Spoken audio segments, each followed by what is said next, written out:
Fala galera, beleza? Estamos aqui com mais um vídeo e dessa vez eu quero mostrar pra vocês um vídeo vlog. Galera, eu estou assistindo aqui o filme da Anaconda aqui no meu notebook aqui, ó. Estou assistindo o filme da Anaconda. Eu estou em cima da minha cama, né? Claro. Que apareceu um rato ali, galera. Que medo, né? Apareceu um rato ali. Aí eu tô aqui em cima da cama, né? Claro, que dá um medo. Aí eu tô assistindo aqui o filme da Anaconda, né? Aí quando eu pensei, quando eu vi que tava um rato ali, quando eu vi, pá, um ratinho pequeno, assim, um ratinho pequeno. É bom que, ó, ele tava ali, ó, pelo menos ali, ó, aqui. Ali, ó, ali, ó. Ali, ó, onde tá o ventilador, mais pra trás. Dentro dali, ó, do guarda-roupa. Aí ele passou ali, galera. Aí quando eu tava assistindo o filme da Anaconda, aí ele passou ali, ó. Aí quando eu tava assistindo esse filme, aí passou ali. Aí eu chamei, mãe, não sei o que, falei, mãe. Galera, eu não sabia que esse rato tava aqui. Não sabia. Foi um susto.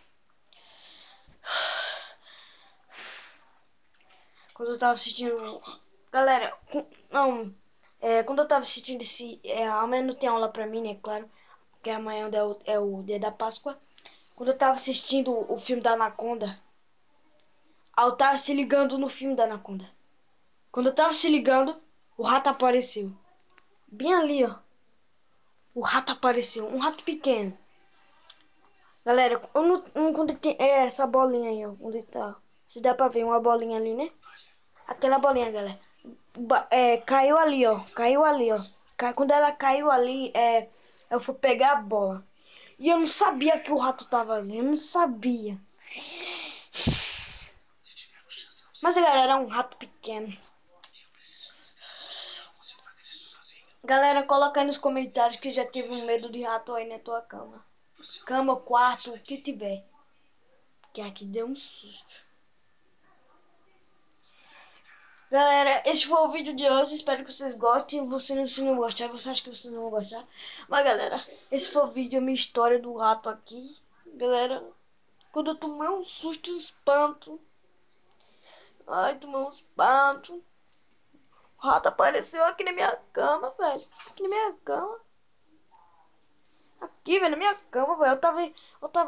Nesse guarda-roupa aqui, velho. É um guarda-roupa novinho, pô, que eu comprei, velho. Um guarda-roupa novinho que eu comprei, pô. Ah, rapaz, e aparece um rato aí, velho.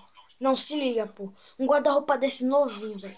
O cara compra, o cara tá assistindo o filme da Anaconda aqui no notebook do cara. Aparece um rato pra assustar tu, pô. Um rato pequeno. Um filhote que lhe dá pra assustar você, pô. Rapaz. Aí ali em cima tem o meu cofrinho, né? Meu cofrinho. Aí, galera, eu tava empurrando assim, ó. Pra você ver. Empurrando assim um guarda-roupa. Aí o rato não tava. Mas, galera, eu acho que o rato tá embaixo do guarda-roupa. Agora como eu vou dormir. Galera, mas pra verdade eu não durmo aqui. Eu durmo com a minha mãe, né? Claro. Durmo com a minha mãe e... Que é minha casa, né? Vou mostrar pra vocês. Mas não quero mostrar minha casa de novo. Eu quero mostrar o meu susto com um rato. Eu tava assistindo o filme da Anaconda, né, pô? Velho, o cara tá assistindo o filme. O cara tá assistindo um filme. Aparece uma anaconda pra assustar tu. No teu quarto. Isso merece. Galera, esse foi o vídeo de hoje. Espero que vocês gostem. Valeu e fui! Esse foi o susto do rato. Assistindo o filme da Anaconda. Quando vem um rato para assustar você.